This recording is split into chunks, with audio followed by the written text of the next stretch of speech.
अस्सलाम वालेकुम नाजरीन, मैं हूं आपकी मेज़बान नाज़िया अली।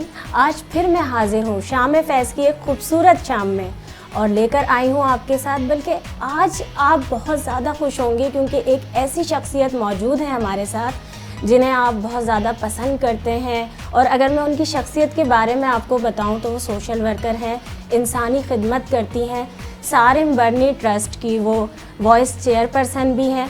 और सबसे बड़ी चीज़ ये है कि जब वो एनालिस्ट के तौर पर आती हैं और बहुत सारे सेंसिटिव इश्यूज़ हैं उन पर जब बात करती हैं तो आप उन्हें हमेशा देखना सुनना चाहते हैं।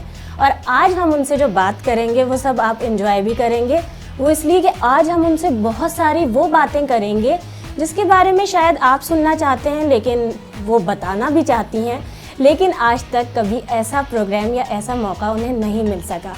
हमारे साथ मौजूद हैं आलिया सारिम बर्नी। अस्सलाम वालेकुम। वालेकुम अस्सलाम। कैसी हैं? अल्लाह का करम है। अच्छा, मैं एक और चीज़ बताऊं कि आज बड़ी हैरानी हो रही होगी आपको कि आज मौजूद हैं हम इनके घर पर, और ये मैंने एक कोशिश की है बहुत मुश्किल से। वो इसलिए कि अगर आलिया भाभी की बात की जाए ना तो ये ट्रस्ट को जितना टाइम देती हैं उसके साथ साथ इंसानी खिदमत के लिए कोई भी ऐसा इशू, कोई भी बात हो, ख़वातीन की हो, बच्चों की हो, ये वहीं मौजूद दिखाई देती हैं। आज भाभी कुछ बातें मुझे हटकर करनी है आपसे, और यकीनन मैं चाहूँगी कि उन चीज़ों के बारे में लोगों को मालूम हो कि जो आप हमेशा बात करना भी चाहती हैं और लोग सुनना चाहते हैं कि बेसिकली आलिया सारिम बर्नी इतनी खिदमत अंजाम दे रही हैं और ख़ास तौर पर ख़वातीन के लिए एक इंस्पिरेशन है आप। तो किस तरह से, अगर मैं आगाज़ की तरफ जाऊँ, मैं बचपन की बात करना चाहूँगी आपकी, कुछ बचपन की बातें शेयर करेंगी? बचपन बहुत ज़बरदस्त है मेरा, क्योंकि मेरे फादर पाकिस्तान एयरफोर्स में थे, तो मैंने पूरा पाकिस्तान घूमा है, जिसमें पेशावर, पिंडी, यहाँ से बहुत यादें हैं। फिर हम सऊदी अरब डेपुटेशन पे चले गए थे। और बचपन की शरारतें अगर याद हैं तो मुझे बड़बेर याद आएगा। नहीं, मैं शरारतों के बारे में लाजमी इसलिए क्वेश्चन करूँगी क्योंकि आपको हमेशा जब भी किसी ने देखा है ना, वो या तो बहुत ज़्यादा सीरियस इश्यूज़ पे बात करते हुए या इंसानी खिदमत करते हुए। मैं ये चाहती हूँ कि आज पता चले बेसिकली कि आलिया सारिम बर्नी, जिस तरह हम कहते हैं किसी भी फील्ड के इंसान के लिए कि वो इस शख्सियत के साथ साथ एक इंसान भी है, और उसने भी वैसे ही बचपन गुजारा है, उसकी भी कुछ ख्वाहिशात थी, उसने तालीम कहाँ से हासिल की। तो ये जो बचपन की शरारतों की अगर मैं बात करूँ तो आप ये बोलती हैं कि आप शरारती थी? मैं शरारती नहीं थी, लेकिन शरारत की ज़रूर है मैंने। और जो सबसे बड़ी शरारत मुझे याद है वो बड़बेर में लुकाट तोड़ना।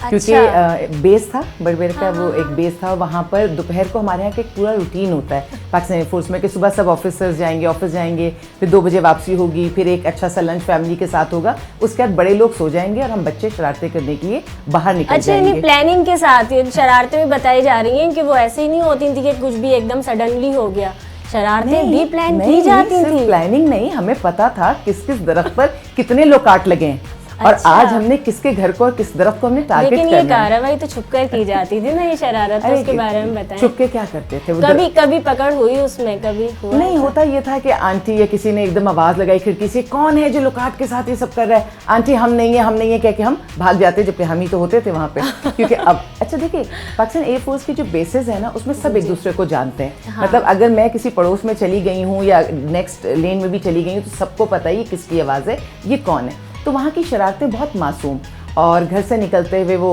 पुड़िया में नमक और मिर्च और उसको ले लेना, क्योंकि लुकाट बहुत खट्टे होते हैं जब वो कच्चे होते हैं, ऐसे नहीं खाई जाते। तो फिर उसको तोड़ कर खाने का, अपने तोड़ कर फिर नमक मिर्च के साथ खाने में उसका बहुत ज़्यादा मज़ा आता था। तो ये हमने शरारतें बहुत सारी की हैं। एक लीडरशिप क्वालिटी अगर मैं कहूँ, वो अल्लाह ताला ने मुझे पैदाइशी तौर पर दी हुई थी। वो यानी आप ये बताना चाह रही हैं बचपन के साथ जब आप तालिब इल्मी का आगाज़ किया आपने, उस वक्त भी चला ये सिलसिला?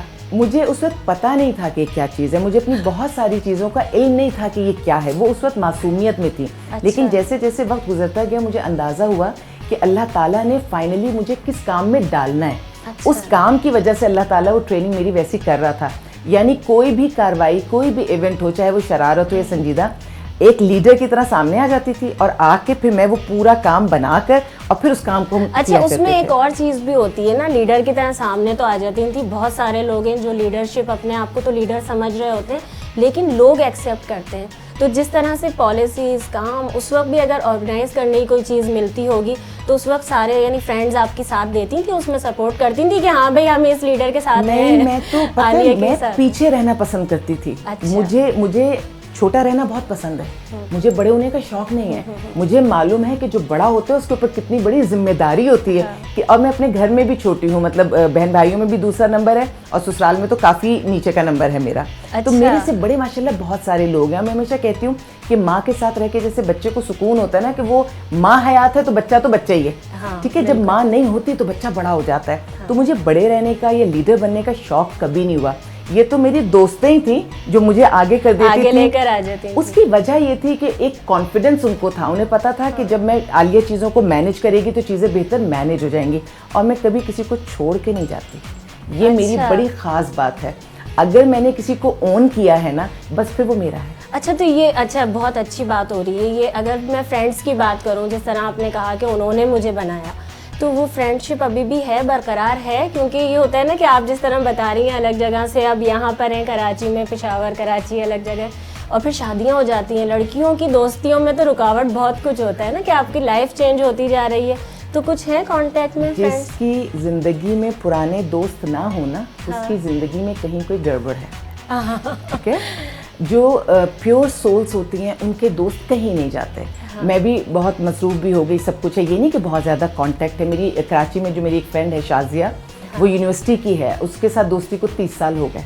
अच्छा। और आप ये समझ लीजिएगा कि अब हमारी होती है दोस्ती हर सालगिरह पे कि वो मुझे गिफ्ट देती है, मैं उसे गिफ्ट देती हूँ, लेकिन इतनी मजबूत दोस्ती है कि हम साल में एक दफ़ा भी मिलें तो ऐसे लगता है हम रोज़ मिलते हैं। तो मेरे इस तरह के दोस्त हैं। और बल्कि अगर मैं अपनी इसी दोस्त के बारे में एक बात करूँ तो बड़ी आपको हैरत होगी कि डे 1 से आज तक इतने साल गुजर गए, उसने मुझे कभी तुम नहीं कहा। अच्छा। वो मुझे हमेशा आप कह के मुखातिब करती है। बचपन से यही हाल है? बचपन नहीं, मेरी यूनिवर्सिटी की थी वो फ्रेंड। यूनिवर्सिटी में हम साथ थे, फिर बाद में हम साथ रहे। मुझे नहीं मालूम कि मेरे ऑरा में वो क्या चीज़ थी, उसको बहुत अच्छी दोस्ती है। तरफ से भी? नहीं, मैं तो तुम कहती हूँ। अच्छा, मैं तो तुम कहती हूँ, लेकिन वो करती हाँ। और लेकिन उसका ये है कि वो हमेशा आप कहती है। मैंने कई दफ़ा उसको टोका भी कि ये क्या बंदिश है, ये इतना फासला किस लिए है। बस उसको आप कहना पसंद आता है। अच्छा, सबको नहीं कहती, यानी अगर हमारे दोस्तों का ग्रुप है तो सबको आप नहीं कहेगी, मुझे क्यों कहती है ये वही बेहतर जानती है। आज तक उसने मुझे भी जवाब नहीं दिया। आलिया भाभी, बहुत अच्छी बातें चल रही हैं और अभी मुझे बहुत सारी चीज़ें पूछनी भी हैं आपसे, लेकिन टाइम आ गया ब्रेक का। अभी हम मिलते हैं छोटे से एक ब्रेक के बाद। देखते रहिए शाम फैज़।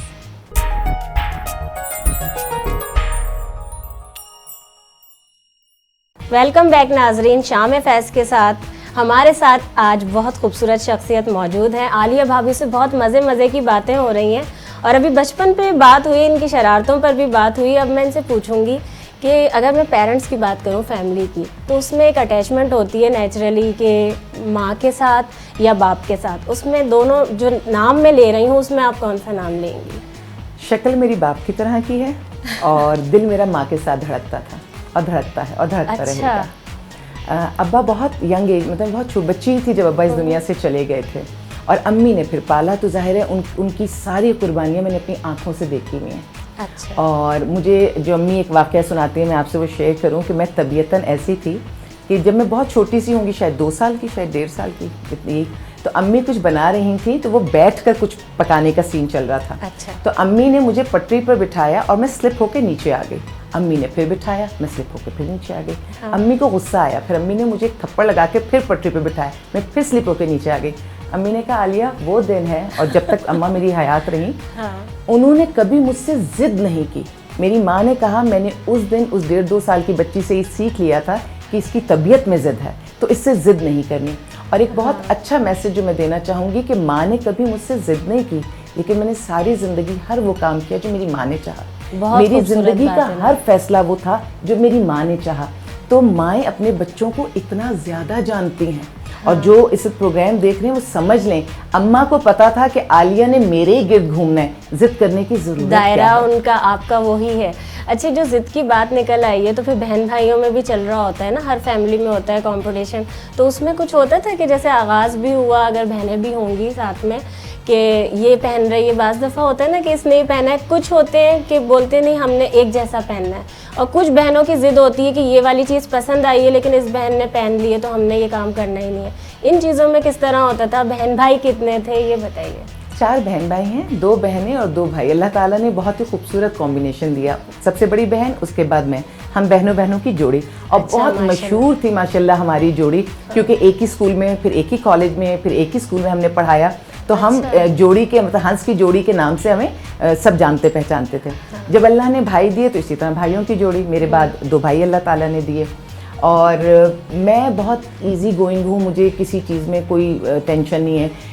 बहन भाई भी ऐसे ही मिले इस नेचर में, या कुछ जिद थी? बहन मेरी बिल्कुल ऐसी नहीं है, बहन मेरी बिल्कुल ऐसे नहीं है। और बल्कि वो मुझे कहती है कि तुम किस दुनिया की रहने वाली हो। वो मुझे कई दफ़ा कहती है अपना मुकाबला मत किया करो, मतलब तुम्हारा एक अलग ही मिजाज है। मेरी बहन माशाल्लाह बहुत शौकीन है, उसको इस बात का तसव्वुर नहीं है कि आपने एक जोड़ा जो पहन लिया है फिर वो रिपीट होना है, या वो बहुत शौकीन है। और मेरा हाल तो ये कि अगर नया जोड़ा है और बहन को पसंद है और वो पहन ले और बाद में मैं किसी ओकेजन पे पहन लूँ, चाहे वो मेरा ही क्यों ना हो, मुझे इसमें भी कोई प्रॉब्लम नहीं होती। अच्छा, वो चीज़ें लेकिन चल रही है ना। अगर मैं आपसे इस बात पे सवाल ये भी करूं कि हसास हर इंसान होता है, इंसान है तो कहीं ना कहीं उसमें कम या ज़्यादा का हो जाता है, लेकिन होता ज़रूर है। आप हर चीज़ के बारे में बचपन से सोचती थी? इमोशनल तो मैं हूँ, इमोशनल मैं काफ़ी हूँ, लेकिन मेरी जो सबसे एक चीज़ मुझे बहुत पसंद है, मैं कहती हूँ अल्लाह हमेशा कायम रखना। अगर मुझे किसी बात पर रोना आ भी जाता है तो वो मेरी कमज़ोरी नहीं होती है। मेरा जो कमबैक होता है ना, वो मेरा उससे कहीं ज़्यादा स्ट्रॉन्ग होता है। अच्छा, यानी एक दफ़ा अगर मैंने रो लिया, या मैंने अल्लाह के आगे जो भी, या इवन अगर किसी इंसान के आगे भी रो गई, या मिसाल के तौर पे इस वक्त भी अगर कोई इमोशनल बात हो जाए, तो वो मेरी कमज़ोरी नहीं होती, वो एक फीलिंग होती है, वो हो जाती है, उसके बाद में ज़्यादा मजबूती से सामने आती हूँ। और मैं सब औरतों को भी, हर इंसान को मैं ये कहती हूँ, मैसेज ही देती हैं बादलों की तरह ना, नेचुरल है। रोने में कबाहत नहीं है, लेकिन रोते रहने में बहुत कबाहत है, बहुत ज़्यादा है। क्योंकि बारिश हमेशा अच्छी नहीं लगती, जब बादल बिल्कुल आ जाते हैं, एक बार बरस जाते हैं, तो उससे पहले का माहौल जो होता है उसके बाद और ज़्यादा अच्छा खुशगवार हो जाता है, अहमियत भी खत्म हो जाती है। जो लोग रोते रहते हैं फिर उनके कोई नोटिस भी नहीं करता। अच्छा भाभी, शेर व शायरी से कुछ है, दिलचस्पी है? अगर मैं पूछना चाहूँ कि कुछ लोग तो दिखाई दे रहे होते हैं कि हाँ हम बहुत ज़्यादा उसमें इंटरेस्ट रखते हैं और कुछ का मालूम नहीं होता, तो मैं उसमें पूछना चाहूँगी, एक तजस्सुस मेरे अंदर भी है कि मैं आपके बारे में जानना चाहती हूँ, शेर व शायरी से दिलचस्पी है? कोई भी शख्स अगर आपको कहे वो हसास है तो शायरी तो उसको है। ज़रूर छूती होगी, क्योंकि हसास इंसान के तो अंदर जीती है शायरी। और शायरी में भी मेरी अलग अलग फीलिंग्स हैं। अच्छा, हाँ, देख लें, सुन लें आप लोग, क्योंकि मैंने अभी आगाज़ में ही कहा था कि मैं आलिया भाभी से आज जो बातें करना चाहती हूँ, आप लोग तो सुनना चाहते ही हैं, लेकिन वो खुद भी चाहती हैं वो चीज़ें शेयर करना, और आज मुझे खुशी हो रही है। भाभी, इसके बारे में मुझे बताएं कि कौन कौन से शोरा। अगर कोई ये समझता है कि बहुत कोई काम हो रहा है हमारे हवाले से, अल्लाह ताला हमसे कोई काम दे रहा है, वो चीज़ अपनी जगह है, लेकिन कोई भी इंसान हमसे कहीं आगे जा सकता है बेहतर तरीके से। आम से इंसान होते हैं हम सब। और शायरी में जब 14 अगस्त है, 6 सितंबर है, आपका कोई नेशनल डे है, कोई ऐसे आपके इवेंट्स हैं, उस वक्त इकबाल से अच्छा मैं कहती हूँ बेस्ट पोइट है। और वो सिर्फ पोइट नहीं है, मुझे तो लगता है उनके कलाम में रूहानी ताकत बहुत है। मैंने जब मैंने अल्लामा इकबाल की पोइट्री को पढ़ा, सुना, समझा, चाहे वो क्लासरूम में था या क्लासरूम से बाहर था, मुझे उसमें रूहानियत भी बहुत ज़्यादा नज़र आई।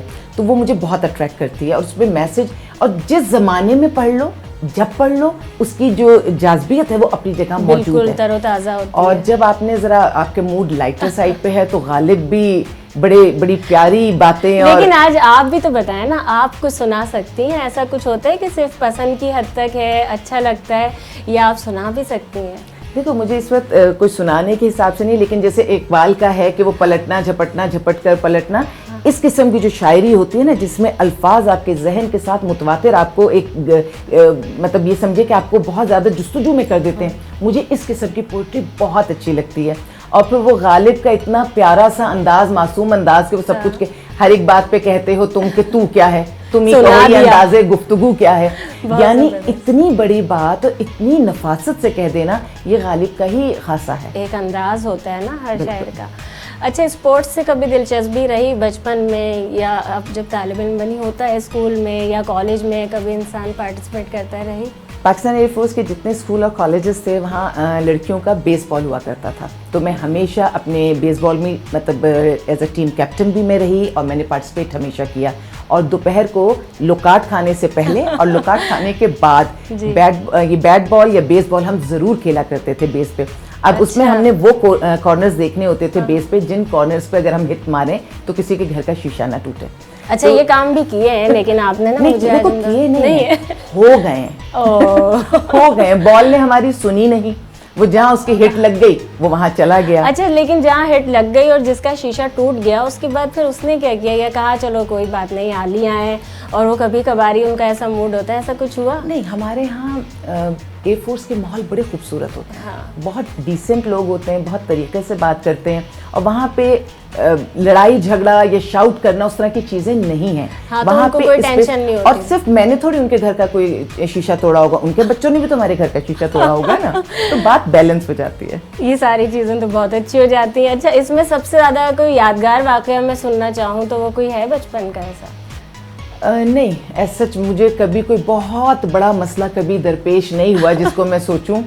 और मेरे ख्याल में ओवरऑल हमारा बहुत अच्छा था। हाँ, एक दफ़ा क्लासरूम में हमारे पाक स्टडीज़ के टीचर ना इतने लंबे लंबे ये वाली चीज़ हुई है, मैं ज़रूर सुनना चाहूँगी। आपको भी मैं थोड़ा सा इंटरप्ट करूँगी। टाइम हो गया है ब्रेक का, देखते रहिए शाम में फैज़। अभी वापस आते हैं छोटे से ब्रेक के बाद।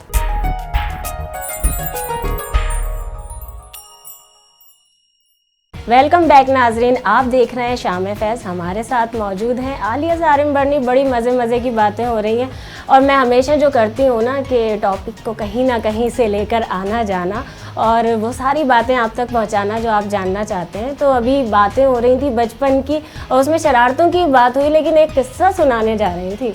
अब वो किस्सा सुनना है हमने। और उसमें था ये कि पाक स्टडीज़ के नोट्स बहुत लंबे लंबे होते हैं। अब उसमें हमारे टीचर का क्या करना, वो तो एक जगह बैठ जाते थे और बस वो स्टार्ट कर देते थे। अब इतने लंबे नोट्स कौन सुनाएगा।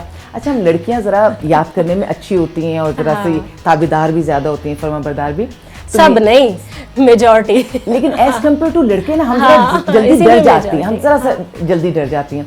तो हम लड़कियों ने तो वो सारा याद कर लिया था। अब वो जो लड़के थे उसमें से हार्डली कुछ लड़कों ने याद किया था, बाकी सबको वो याद ही नहीं था। अच्छा। अब ये हुआ कि अब हम क्या करें और ऐसा क्या हो जो हम बच जाएं किसी तरह। तो ये मेरे पास मसला आया। मैंने कहा देखो भाई, लड़कियों को तो याद है, ये बच जाएंगी, लड़के क्या करें। मैंने कहा तुम सबके सब ये कह दो कि तुम में से किसी को भी याद नहीं है, तो फिर पूरी क्लास को कैसे एक साथ कैसे हैंडल करेंगे, पनिशमेंट एक साथ कैसे मिलेगी सबको। खैर मशवरा गया, उस पर अमल किया गया। सब लड़कों ने कहा हमें याद नहीं है। हम ये समझे थे कि ये कहकर हमारी बचत हो जाएगी, बचत नहीं हुई। अगले दिन असेंबली में सारे लड़कों को नील डाउन कर दिया गया और हमारे सराखिल थे, अब तो खैर वो हयात नहीं है, तो उनसे जो पनिशमेंट मिली ना, तो वो एक बहुत टफ टाइम था उस वक्त का। वो एक गलत फैसला हमसे हो गया था, क्योंकि जिन बेचारों ने याद किया था जब सब नील डाउन हुए उसमें वो भी शामिल थे। ओह, तो ये तो हमेशा यादगार हो गया आपके लिए। सारी शरारतें चलती रही और सारी बातें होती रही। अच्छा, मैं अगर फिर शादी का वक्त पूछना चाहूँ कि किस तरह से सिलसिला हुआ, और आपने तो आगाज़ में प्रोग्राम को बता दिया अपनी वालदा का भी कि मैं हर चीज़ लेकर चली, तो किस तरह से शादी हुई, फिर उसके बाद ये सोशल वर्क का आगाज़ किया, साथ में क्या हुआ, या पहले से करती आ रही थी? नहीं, सोशल वर्क नहीं करती आ रही थी। लेकिन सोशल वर्क मेरे अंदर कहीं था। वो मुझे अंदाज़ा होता जा रहा है, यानी हेल्प कर देना, बात सुनना, लोगों की काउंसलिंग करना। मैंने आपको कहा ना कि अगर क्लास के लड़के मेरे पास आके ये कह रहे हैं या क्लास फेलोज डिस्कस कर रहे हैं कि ये इशू है, चाहे उस वक्त मेरी बेवकूफ़ी से जो भी लगा, लेकिन आपने मसले का हल निकाला जो समझ में आया, और सब मेरे पास आते भी रहे। तो ये चीज़ें मेरी हमेशा चलती रही। फिर डिबेट्स कॉम्पिटिशन्स हैं, क्विज कॉम्पिटिशन्स हैं, सारी चीज़ों में तो ये एक चीज़ मेरे अंदर रही। लेकिन मैं ये समझती हूँ कि शादी कैसे हुई समझती नहीं हूँ। ये बातें फिर घुमा रही हैं, फिर वहीं आ जाएंगी। शादी कैसे हुई भाभी, जरा अम्मा की हर बात मानी ना, तो अम्मा के ही भांजे से शादी कर ली मैंने। अच्छा। सारिम साहब मेरे खालाजाद मतलब थे ना, अब तो बस शोहरे नामदार हैं। लेकिन तो उससे पहले आप भाई कहती थी, वो बड़ा इम्पोर्टेंट क्वेश्चन होता है। और समटाइम्स ये भी होता है, बहुत ज़्यादा सुनने को मिलती है बात कि जब कजन्स के अंदर होता है कि शादी हो गई है, तो वो भाई कहने की इतनी आदत होती है कि आगाज़ में तो ये चलता रहता है सिलसिला। ऐसा कुछ हुआ? क्योंकि एज डिफरेंस नहीं है, तो भाई का तो कोई सीन नहीं था। अच्छा। भाई तो नाम लिया जाता था। लेकिन मुझे बहुत बाद में पता चला कि आजकल का माहौल बहुत मुख्तलिफ है। अगर आप मेरे टाइम में चली जाएंगी, 20वीं सदी का दौर है। नहीं हम जाएंगे, हम जानना चाहेंगे आपसे, तो उस वक्त आपको भी बल्कि यादों में लेकर जाएंगे। बहुत मासूम चीजें हुआ करती थी। इवन अगर आपको कोई अच्छा भी लगता था, चाहे कजन्स में या फ्रेंड्स में कहीं, तो वहाँ ये कॉन्सेप्ट नहीं होते थे जो आज है कि मेरे साथ लंच पे जाना है या डिनर पे जाना है या मोबाइल फोन खरीद कर देना है या उसमें बैलेंस, ये चीजें कभी नहीं रही थी। मोबाइल ही नहीं था, बैलेंस भी नहीं था। अच्छा मोबाइल के तोहफे तोहफे थे ना, ये बहुत सारी चीजें थी, उनसे भी आजाद हुआ करते थे। बस जहन में होता था कि पसंदीदगी है। तो जो सारिम साहब ने बताया कि उनको बहुत अरसे से यानी बचपन से उन्हें एक झुकाव था इस तरफ, मुझे काफी लेट पता चला। मुझे ख्याल में इंटर के वक्त उन्होंने बताया, या जिस तरह से नहीं छुपाए नहीं ना। अच्छा बताने से पहले जब वो जो घंटी बजती है ना, बेल जिससे कहते हैं कि वो दिल में पहले से बजना आगाज हो गया, म्यूजिक बज रहा है। मेरे दिल में घंटियां बजती नहीं है, मेरे दिल में घंटियां बजती नहीं है। बहुत सॉलिड अल्लाह ने दिल दिया है। और लेकिन अब जब सोचती हूँ तो कैसे पता चलता था। अब अगर हम कजन्स खेल रहे हैं, उस वक्त तो खेल भी बड़े प्यारे होते थे, बर्फ पानी और वो खो या उस तरह के ये छुपम छुपाई या जो भी। तो इनका हमेशा क्या होता था कि मेरी टीम में आना चाहते थे, और मैंने कभी खेल नहीं की कि अभी कजन से कोई किसी की टीम में भी आ सकता है, कोई भी आ सकता है, कजन से ना दो टीम्स बन रही हैं। लेकिन ये स्पेशली आते थे क्योंकि मैंने कहा ना, चाहे मालूम था उस वक्त या नहीं मालूम था कि फ्यूचर क्या है, लेकिन एक आपकी एक अट्रैक्शन होती है। और कजन्स में तो खालाजाद सबसे खतरनाक रिश्ता है इस हवाले से। खाला के जो बच्चे होते हैं उनमें बहनें, क्योंकि बहनों में वो चीजें होती हैं आपस में एक जैसी चलना, नानी कॉमन, तो वो चीजें बहुत ज्यादा हो जाती हैं। तो वो हमेशा मेरी टीम में हुआ करते थे। और इसी तरह अगर कहीं जाना है, या उस वक्त तो तस्वीरें बहुत महंगी खींचा करती थी आपको। नहीं नहीं, तो आप ये बताया ना, यही तो सारी वो चीजें जो लोग भी सुनना चाह रहे हो, मुझे भी बहुत मजा आ रहा है कि देखो अब ये मोबाइल की तरह नहीं थी कि तस्वीर खींच गई या कोई कीमत नहीं। उस वक्त एक एक तस्वीर की रोल भी जो है वो बहुत महंगा आता था। जब उसको डेवलप कराते थे उसमें बहुत पैसे खर्च होते थे। तो सारिम साहब की बहन की शादी हुई थी, नंबर 2 उनकी जो सिस्टर है उनकी शादी हुई थी। तो पता है ये चला कि रोल के रोल आए और वो सारी तस्वीरें सारिम साहब ने मेरी खींची थी। वाह बेहतरीन। मतलब ये इस किस्म की छोटी छोटी सी बातें, तो उससे एक अंदाजा होता चला गया कि महफिल में क्या कोई और नहीं था। अच्छा, और फिर अब तो गाड़ी, हर एक के पास गाड़ी होती है। पहले हम लोग बहुत मासूम और सादा जिंदगी गुजारते थे, मोहल्ले में भी गाड़ियां कम हुआ करती थी। और जब शादी होती है या कोई इवेंट होता था तो फिर मोहल्ले के जितने लोग होते थे अपनी गाड़ियां लाते थे और इस तरह से मिलकर एक जगह से एक साथ जाते थे सब। तो किसी को गाड़ी मिले या ना मिले, जो सबसे अच्छी सबसे पहले गाड़ी होगी वो सारिम साहब मेरे मेरी फैमिली की, क्योंकि अब्बा हयात नहीं थे मेरे ना। हाँ, वो तो आपने बताया अब्बा बचपन नहीं में थे। तो अब हमारी ट्रैवलिंग, हमारी चीजें, क्योंकि यही बड़ी बहन थी मेरी अम्मी की, तो इनके थ्रू सारी चीजें होती थी। तो मेरी गाड़ी वो सबसे पहले बेहतरीन तैयार खड़ी होती थी, क्योंकि सारिम साहब हर चीज को अरेंज कर देते थे। अच्छा, जब ये इतनी सारी बातें हो रही हैं, इतनी चीज़ें आप बता रही हैं, तो कभी आपने नोटिस किया, या साथ में ख़ास तौर पर होता है ना, बहन आपने बताया बहन है भाई है, तो वो तो बोलते हैं नहीं ये इतना कुछ हो रहा है, कुछ ना कुछ तो मामला गड़बड़ है, ऐसा कुछ हुआ? ये चीज़ें कहते हैं ना, इश्क और मुश्क छुपाए नहीं छुपते, तो वाकई ये चीज़ें कभी नहीं छुपा करती। और जो आसपास के लोग होते हैं वो आपको नोटिस कराते हैं, आपके कजन्स, आपकी बहन, सब लोग नोटिस कराते हैं। लेकिन किसको नहीं अच्छा लगता कि उसको वीआईपी ट्रीटमेंट दिया जाए। और जब मुझे भी ये ट्रीटमेंट मिलता था तो मुझे बहुत अच्छा लगता था। लेकिन जो अच्छी और एक ख़ास बात है कहने वाली, कि बेशक सारिम साहब ने हमें यहाँ से हमें अपने घर जाना होता था, शारे फैसल, नॉर्थ से शारे फैसल जाना, ले जाना, सब काम वो करते थे। लेकिन शादी से पहले कभी एक दफ़ा भी ऐसा नहीं हुआ कि वो और मैं तन्हा गाड़ी में कहीं गए हों, या घर से स्कूल, कॉलेज, यूनिवर्सिटी, मैं यूनिवर्सिटी तक गई, लेकिन आज तक कभी ऐसा नहीं हुआ कि यूनिवर्सिटी में भी मुझसे अकेले मिलने आते। भाभी मिसाल भी है ना, ये तो एग्जाम्पल मेरा है मैं आपको बताऊं, ये औरत का मिजाज भी होता है। उनको बहुत अच्छी तरह पता था कि मेरी माँ की जान थे सारिम, और जान है आज भी सारिम। मेरी माँ की बहुत लाडले सारिम, ठीक है। लेकिन सारिम साहब के बाद बहुत अच्छी तरह पता थी कि आलिया किस मिजाज की है। फैमिली के साथ बैठ के एंजॉय करना बहुत अच्छी बात है, लेकिन कभी उनकी इतनी हिम्मत नहीं हुई कि यूनिवर्सिटी में सब खुला होता था। मैं ये मैसेज बाकायदा देना चाहती हूँ, यूनिवर्सिटी में ओपन होता था, लेकिन वो कभी उनकी हिम्मत नहीं हुई। अगर लड़की हिम्मत देती है, चाहे वो कजन ही क्यों ना हो, तो फिर चीजें आगे बढ़ती हैं कि वो आते। लेकिन जब हमारा फैमिली टाइम होता था, हम पिकनिक्स पे साथ जाते थे, बैलेंस गाड़ियाँ यानी होती हर थी। चीज को करके चलना ना। अकेले बिल्कुल। में बच्चियां सेल्फीज आजकल कैसे ले रही हैं, हाँ। कौन सी तस्वीरें, मैंने आपको कहा ना कि घर की मेहंदी है, सालिम साहब की बहन की मेहंदी है, सबसे ज्यादा तस्वीरें मेरी हैं, लेकिन कितना नीट एंड क्लीन कि आपके घर का माहौल है, ठीक है, पसंदीदगी है, ले रहे हैं, हम सब इंजॉय कर रहे हैं। और फिर सालिम साहब को पता भी था कि वो इस ख्वाहिश का इजहार करेंगे तो खाला कभी मना नहीं करेंगे। लेकिन आपकी ख्वाहिश का भी कहीं ना कहीं कहते हैं ना, जिस तरह आपने कहा कि नहीं छुपाए छुपता है इश्क, तो आंखों से और वैसे अंदाजा मैं तो इस हो जाता मामले होगा। में ना बस बहुत रूखी फीकी हूँ। मुझे लगता है नहीं, कि मैं आज तो इस बात पर बोलूंगी कि कोई रूखी फीकी नहीं है, ये आज आप लोगों ने भी देखा होगा। और आप बिलीव करें, मेरा दिल नहीं चाह रहा, अभी मैं आपसे आगे भी कुछ बहुत सारे प्रोग्राम्स करूंगी कि जिसमें हमने बहुत सारी बातें करनी है।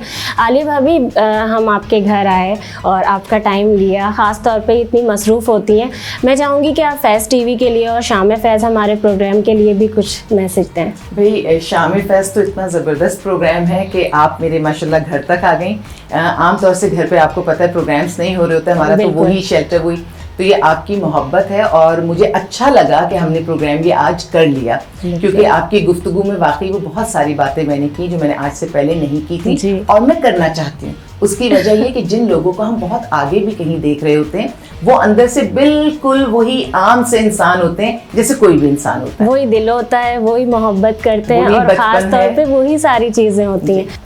ये भाभी आपके लिए हमारी और हमारी टीम की तरफ से गिफ्ट है। जज़ाकल्लाह। बहुत शुक्रिया, थैंक यू इतना सो मच। खूबसूरत फूल और इतने सारे रंग, फूल और रंग मेरी कमजोरी है। सबकी कमज़ोरी है और आज का आपने ये रंगों से भरपूर और बहुत जिस तरह से आप चाहते थे कि आपकी पसंदीदा शख्सियत से हम बात करें, वो सब आपने सुना। शाम फैज़ की एक खूबसूरत शाम के साथ फिर हाजिर होंगे। अपनी मेज़बान नाज़ी अली को दीजिए इजाज़त। अल्लाह हाफ़िज़।